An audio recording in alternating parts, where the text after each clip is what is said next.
जब तक होगा मैं नहीं जा रहा हूँ। कंप्लेंट तो इनका हक है सर। डीसीपी ऑफिस में क्या करना है सर? डीसीपी ऑफिस से जाएगी नहीं, वो डीसीपी ऑफिस भेजा। तो गृह मंत्री अमित शाह के खिलाफ केस दर्ज, यानी कि बुरी तरीके से फंस चुके हैं गृह मंत्री अमित शाह। दोस्तों अब ये मामला पुलिस स्टेशन तक पहुंच चुका है, एफआईआर लिखी जा रही है, एफआईआर तक बात पहुंच चुकी है। इतने बुरी तरीके से गृह मंत्री अब फंसते हुए नजर आ रहे हैं। बड़ी खबर निकल कर आई है दोस्तों कि राहुल गांधी एफआईआर करवाने के लिए पहुंचे थाने, पार्लियामेंट स्ट्रीट थाना जो है संसद मार्ग पर, वहां राहुल गांधी पहुंचे। दोस्तों सुबह से लगातार एक खबर चल रही है, पर इस खबर के पीछे आखिरकार क्या चीजें हैं? अगर एफआईआर हुई तो सीधा सीधा कौन फंसेगा? सीधी सीधी जो केस है वो सीधा गृह मंत्री अमित शाह को फंसा कर रख देगा। ये सारी चीजें आज आपको मैं इस वीडियो में बताने वाली हूँ। दोस्तों सुबह से खबर चल रही है राहुल गांधी थाने पहुंचे, राहुल गांधी थाने पहुंचे, एफआईआर लिखवाने पहुंचे हैं, थाने के बाहर धरना दे दिया, एफआईआर नहीं लिखी जा रही। ये बहुत सारी खबरें चल रही हैं लगातार, पर इस बीच देखिएगा कि कैसे अमित शाह पर गाज गिरती हुई नजर आ रही है, मतलब पूरे तरीके से। क्योंकि अगर एफआईआर लिखी, केस दर्ज हुआ तो सीधा सीधा गृह मंत्री अमित शाह फंसते हुए नजर आएंगे।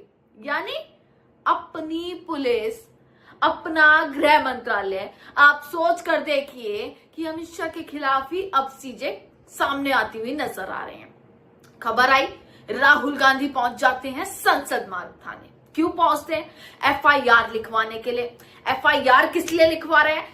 इसलिए क्योंकि जो लड़का, जिस लड़के को पैलेट गन लगी थी 20 जुलाई, जो प्रदर्शन हुआ था जंतर मंतर पर, जिस तरीके से बर्बरता की गई थी, लाठीचार्ज हुआ था, उसके बाद पैलेट गन का भी इस्तेमाल हुआ। और उस पैलेट गन से जिसको चोटें आई हैं, गंभीर रूप से जो घायल हुआ, साहिल नाम का लड़का, वो एफआईआर लिखवाने के लिए, कंप्लेंट के लिए थाने गया था, पर साफ मना कर दिया था उसकी एफआईआर लिखने के लिए, साफ मना कर दिया गया था उसके केस को हैंडल करने के लिए। राहुल गांधी पहले भी मिले थे और आज साहिल के साथ, साहिल की मां के साथ, वकीलों के साथ राहुल गांधी सीधा थाने पहुंच जाते हैं, संसद मार्ग थाने। और उसके बाहर जो उसके बाद दोस्तों बवाल होता है ना, जो उसके बाद मैं आपको सारी फोटो वीडियोस दिखाती हुई नजर आ रही हूं कि थाने पहुंचने के बाद ऐसी घबराई सरकार, इतनी डर गई सरकार कि भाई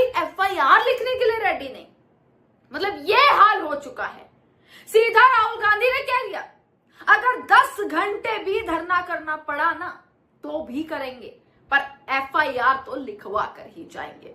साहिल की एफआईआर लिखवा कर जाएंगे उन पुलिस कर्मियों के खिलाफ जिन्होंने पैलेट गन चलाई थी, उनके खिलाफ कि किसने पैलेट गन का इस्तेमाल किया था, उस पर केस दर्ज होना चाहिए। अब दोस्तों मैं बार बार यहां पर गृह मंत्री अमित शाह का नाम क्यों ले रही हूं, ये भी मैं आपको बता देती हूं। आप सोचिए एफआईआर उस पुलिसकर्मी के खिलाफ लिखी जाएगी, पर बार बार जो सवाल इतने दिनों से उठ रहे थे कि भाई आखिरकार किसके ऑर्डर पर चीजें हुई, ये बहुत दिनों से चीजें चल रही थी, किसके ऑर्डर पर हुई, किसके ऑर्डर पर लाठियां चली, किसके ऑर्डर पर पैलेट गन का इस्तेमाल हुआ। तो एफआईआर लिखी जाएगी, केस लिखा जाएगा, उसकी जांच होगी तो सीधा सीधा अमित शाह का नाम तो आएगा ही। पुलिस गृह मंत्री की है, अमित शाह की पुलिस है, तो सीधा सीधा चौतरफा जो फंसते हुए नजर आ रहे हैं वो गृह मंत्री अमित शाह फंसते हुए नजर आएंगे। और दोस्तों जब एफआईआर लिखी नहीं जा रही थी, जब थाने के भीतर उन राहुल गांधी की भी सुनने वाला कोई नजर नहीं आ रहा था, तो सीधा राहुल गांधी ने वहीं धरना दे दिया बैठकर।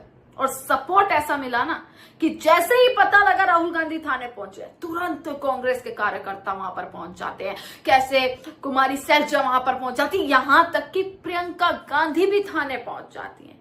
मतलब आज तकड़ा सपोर्ट मिला है, बहुत खूब समर्थन आज देखने के लिए थाने के बाहर मिला, जिसके बाद इतना प्रेशर बन गया ना, पुलिस के ऊपर इतना ज्यादा प्रेशर देखने के लिए मिला कि उन्हें आखिरकार राहुल गांधी से बात करनी ही पड़ी, नेता प्रतिपक्ष से बात करनी पड़ी, जिसका सीधा मानना यह निकलता है कि देखिए एक बार फिर से राहुल गांधी कैसे सरकार को झुकाते हुए नजर आ रहे हैं।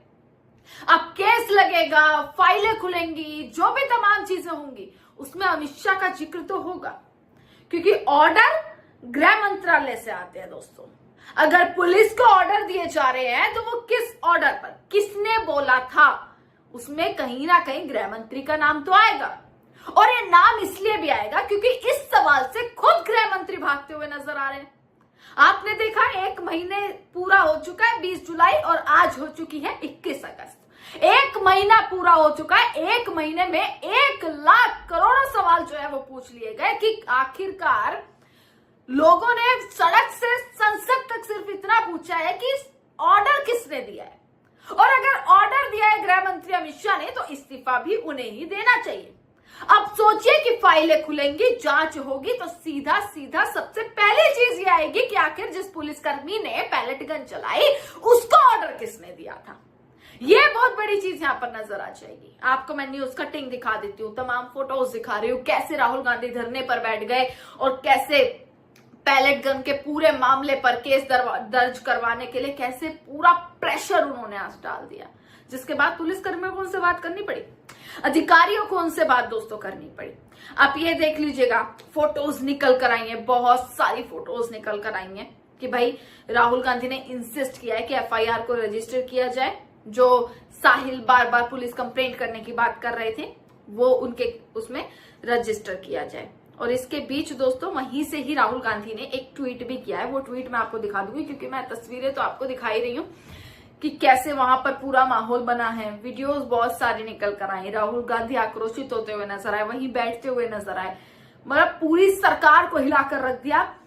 सोच नहीं सकता, कोई खबर नहीं थी कि राहुल गांधी थाने जाने वाले हैं, किसी को कुछ नहीं पता था, एकदम से खबर आ जाती है कि राहुल गांधी थाने जाएंगे, ये सारी खबर आ जाती है। अब राहुल गांधी का ट्वीट आप एक बार देखिएगा कि पुलिस वालों से मिलने के बाद राहुल गांधी ने क्या लिखा है, यानी थाने के पूरे ये प्रोसेस जो हुआ है उसके बाद राहुल गांधी क्या कुछ कहते हुए नजर है, ये जानना भी जरूरी है। लिखते हैं, आज साहिल लोचप के साथ उनके साथ हुई पुलिस बर्बरता के खिलाफ एफआईआर दर्ज कराने संसद मार्ग के डीसीपी कार्यालय पहुंचा। 20 जुलाई को जंतर मंतर पर शांतिपूर्ण प्रदर्शन कर रहे साहिल पर पुलिस ने पैलेट गन से हमला किया। छर्रों से बुरी तरह घायल साहिल की एक आंख की रोशनी अब तक खतरे में है। शांतिपूर्ण प्रदर्शन के खिलाफ ऐसी बर्बरता कोई कानूनी कार्रवाई नहीं बल्कि एक गंभीर अपराध है। इस क्रूरता के लिए न गृह मंत्री अमित शाह ने छात्रों को कोई सफाई दी, न प्रधानमंत्री मोदी जी ने उनसे माफी मांगी। अब जब साहिल न्याय के लिए एफआईआर दर्ज कराना चाहता है तो वो भी नहीं करने दिया जा रहा। इस तरह संविधान और संवैधानिक अधिकारों को कुचला जा रहा है। अमित शाह जी, न्याय से इतना क्यों घबरा रहे हो? ये डर दिखा रहा है कि आप अपना अपराध कबूल कर रहे हैं। एफआईआर होगी, न्यायिक जांच होगी और ऊपर से नीचे तक जो भी इस बर्बरता के दोषी हैं उन सभी पर कार्रवाई होगी। साहिल और उसके जैसे पीड़ित हर छात्र को न्याय दिला कर रहेंगे। ये राहुल गांधी ने ट्वीट किया। फोटो आप देख लेंगे अधिकारियों से बातचीत करते हुए। एफआईआर का जो प्रोसेस है वो दोस्तों शुरू हो चुका है और सीधा सीधा बात अमित शाह पर आ जाती है, क्योंकि जैसे जैसे अमित शाह भागते हुए नजर आ रहे हैं, संसद में नहीं पहुंचे थे, प्रधानमंत्री संसद में नहीं पहुंचे। इसके बाद तो दोस्तों मामला एकदम क्लियर है कि अगर गृह मंत्री सवालों के जवाब से भाग रहे हैं तो गड़बड़ तो जरूर है। इसी के साथ तमाम खबरें मैं आप तक पहुंचाती रहूंगी। देखते रहिएगा सजग भारत। आपका बहुत बहुत शुक्रिया।